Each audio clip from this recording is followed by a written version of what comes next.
Assalamualaikum warahmatullahi wabarakatuh. Perkenalkan, nama saya Nazi Sutianugroho, NIM 110218144273 dari kelas Studium Generale EL 4207. Pada kesempatan kali ini saya berada di Desa Batu Marta, Unit 3, Blok J, Kecamatan Lubuk Raja, Desa Lekisrejo, Kabupaten Ogan Komering Ulu, Sumatera Selatan.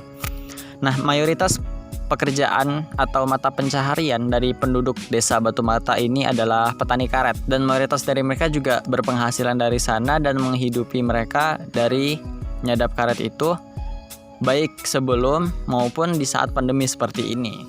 Nah, untuk itu saya sudah bersama seorang narasumber. Mari kita tanyakan langsung.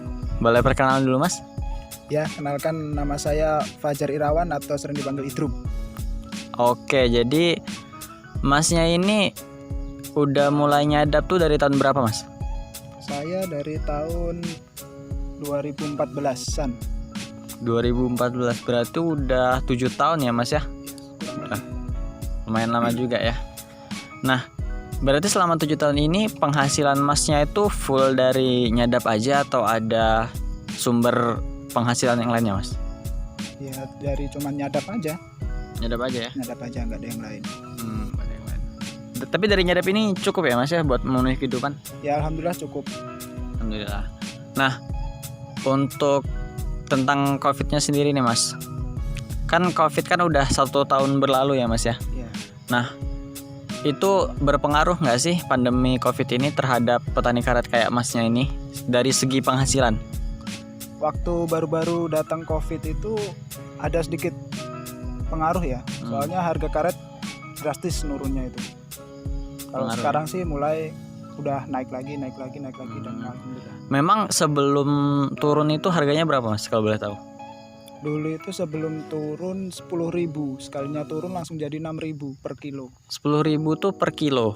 Ya, per kilo. Sedangkan dijualnya tuh, jadi kan ini kan buat gajiannya tuh per berapa hari, Mas? Itu 10 hari sekali. 10 hari sekali. Ya. Dan setiap itu namanya nimbang kan ya, Mas? Iya, namanya. Jadi setiap nimbang itu berapa kilo biasa Mas dapatnya? Biasanya kisaran 80. Kalau getah lagi bagus itu sekintal dapat. Sekintal 80 sampai sekintal ya, Mas, berarti ya. Itu sebelum pandemi ya sama aja ya, kalau jumlah berat karetnya sama aja. Sama. Tapi yang beda harga karet per kilonya ya. Iya. Jadi sebelum itu, jadi pas pertama pandemi itu langsung merosot jadi 6.000 dari sebelumnya 10.000. Iya. Gitu. Nah, sekarang kan udah mulai masuk musim kemarau ya, Mas. Iya. Nah, kalau misalnya petani karet itu ada perbedaan nggak sih antara musim hujan sama musim kemarau dari segi getahnya gitu? Apa jadi tambah banyak atau tambah sedikit gitu, Mas? Oh, kalau soal cuaca emang berpengaruh di getah ya. Soalnya kalau musim panas atau musim kemarau ini dia sering menurun.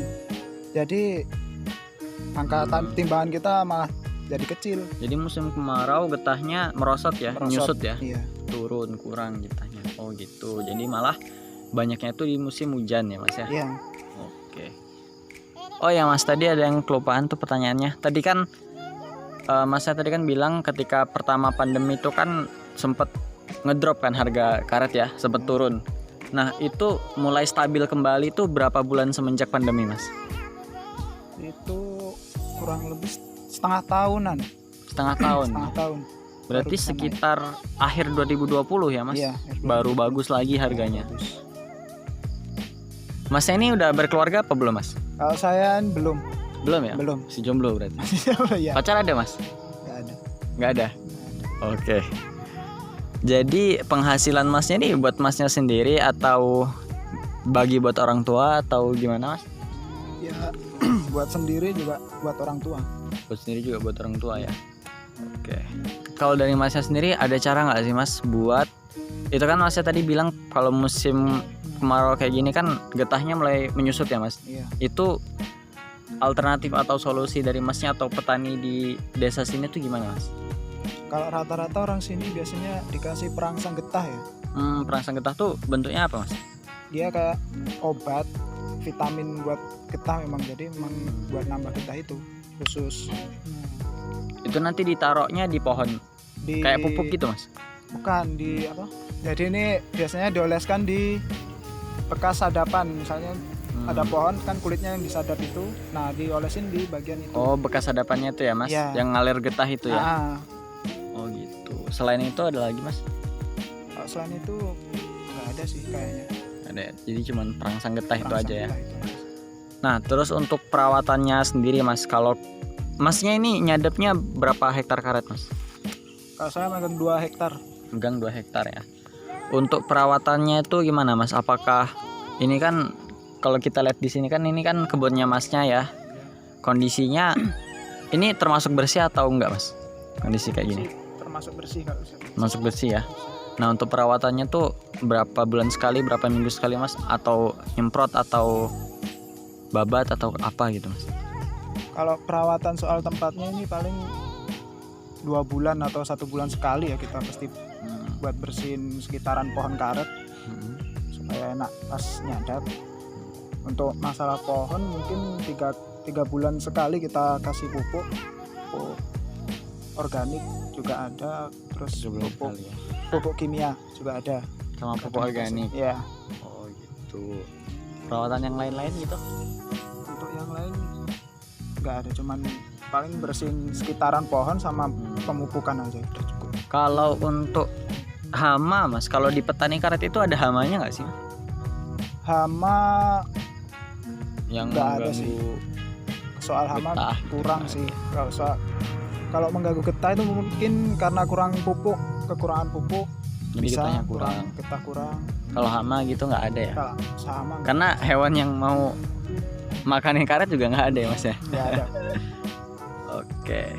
Nah kalau tentang COVID-19 sendiri mas, di desa ini itu pengaruh nggak sih COVID-19? Maksudnya banyak nggak sih yang orang terkena virus COVID di sini gitu mas? Selama 1 tahun ini sih kayaknya belum pernah dengar sih ya orang sini yang kena terpapar COVID-19.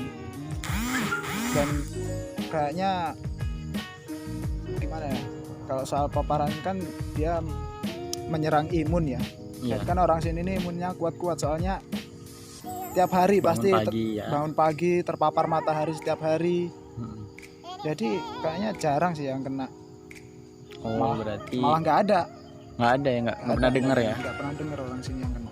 Iya, masyarakatnya juga nggak pernah keluar kemana-mana juga ya mas ya. Iya, Kota soalnya juga jauh ya jauh. dari sini ya. Kota jauh. Kota paling dekat mana mas? Kota paling dekat cuman Batu Raja, Mas. Batu Raja itu Batu Raja. berapa jam dari sini? 1 jam. Oh Kurang paling lebih dekat 1 aja masih 1 jam. Iya. Itu kota Kabupaten Oku ya. Iya. Oke terakhir nih ya mas ya. Jadi apa harapan masnya buat kedepannya gitu mas? Terus rencana mas kedepannya juga gimana gitu? Atau masih tetap nyadap terus? Gimana mas? Kalau harapan sih ya kalau bisa naikkan lagi seperti dulu lah harga karet. Soalnya dulu harga karet bisa sampai 25.000 per kilo. Itu zaman-zaman tahun berapa mas? Itu zaman tahun-tahun 2005. Wah. 2007. Dari 25.000 ya mas? Iya, 2005. Sekarang paling cuman sampai 15.000 itu pun Itu susah mentok-mentok 15.000 ya? 15.000 pun naiknya susah, sekalinya turun cepat. Naiknya 100 naiknya bisa susah. sekali turun itu bisa 2.000, 1.000. Jadi Naiknya bertahap, turunnya sekali langsung turun banyak. banyak. Oh. Nah, Iya iya. Ya cuman itu sih. Semoga harganya naik ya mas ya. Ya, selalu naik terus ini. Oke, kalau begitu teman-teman sekian tadi interview saya dengan Mas Fajar ya. Iya. Mas Fajar selaku petani karet di Desa Batu Marta. Tadi didapat kesimpulan dari paparan yang Mas Fajar sampaikan ke saya. Pandemi COVID ini cukup berdampak pada ekonomi petani karet. Tetapi hanya pada saat 6 bulan awal saja. Kemudian sekarang sudah lumayan normal, sudah berjalan seperti biasa, dan Mas Fajar pun bisa tetap menghidupi dirinya dan keluarganya dari hasil berkebun karet seperti ini. Oke, mungkin cukup sekian dari saya. Terima kasih yang sudah menonton. Dan semoga laporan yang saya berikan ini bermanfaat bagi kita semua. dan tetap patuhi protokol kesehatan yang diterapkan oleh pemerintah, dan jangan keluar rumah kalau memang tidak perlu. Sekian dari saya. Terima kasih ya Mas. Ya, sama-sama. Saya ucapkan wassalamualaikum warahmatullahi wabarakatuh. Waalaikumsalam warahmatullahi wabarakatuh. Kapan mau nikah Mas?